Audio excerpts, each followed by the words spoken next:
Welcome to the First Impressions with Alvin. My first impressions of this 2023 Toyota Raze CVT-G variant. Alam nyo ba na the Toyota Raze model was just launched sa market noong 2022? It's also interesting to know that it's a joint venture between Toyota and Daihatsu. I'm sure hindi familiar ang Daihatsu brand sa mga young ones, pero the roots of Daihatsu can be traced back sa year 1907 pa. Daihatsu became a wholly owned subsidiary of Toyota noong year 2016. Now, enough with the history, tignan na natin itong Raze. First time I saw this car nung 2 years ago, feel ko na agad napapatok itong 5-seater na ito dito sa Philippines. It's cute, spacious, has a high ground clearance, and already a subcompact crossover SUV. Price of this G variant that we're looking at is 942,000 pesos. Why get a sedan when you can get the subcompact crossover SUV for a little price difference, hindi ba? Interior-wise, the seats are wrapped around with the fabric material and manual ang pag-a-adjust ng mga seats. Legroom for all the seats are noticeably great. Steering wheel ng G variant is without a paddle shifter, di tulad ng 1.0 turbo CVT variant. Pero meron naman itong audio plus power mode button. It's wrapped with the leather material din, kaya pogi ang steering wheel. Napansin ko din agad ang techy features and feels when you start the car. Dagdag pogi points. This G variant is with an 8 inches display audio with Apple CarPlay and Android Auto. The rest of the front controls are the usual Toyota look and finish.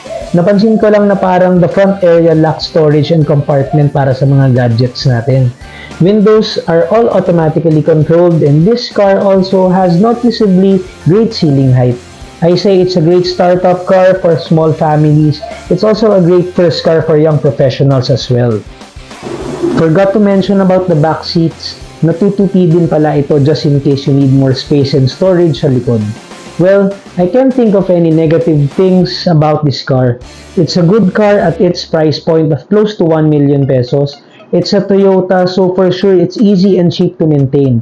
Its gas consumption is great. Sabi sa Google, it's around 18 kilometers per liter. It has great ceiling headroom, great legroom, and great trunk space. It can comfortably fit 5 packs. It looks sporty and cute at the same time, and hindi basta-basta aabuti ng baha or floodwater because of the higher ground clearance compared sa sedans.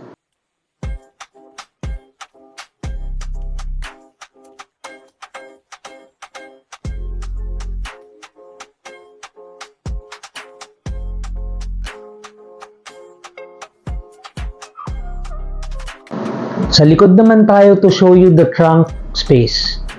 Hindi automatic ang pag-open nito, pero medyo spacious talaga, kita nyo naman. It can fit your groceries or your bags for the family weekend getaway.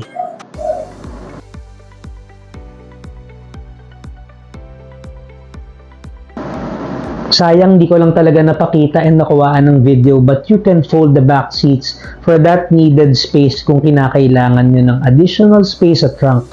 I included a photo from the Toyota website para makita nyo na lang din.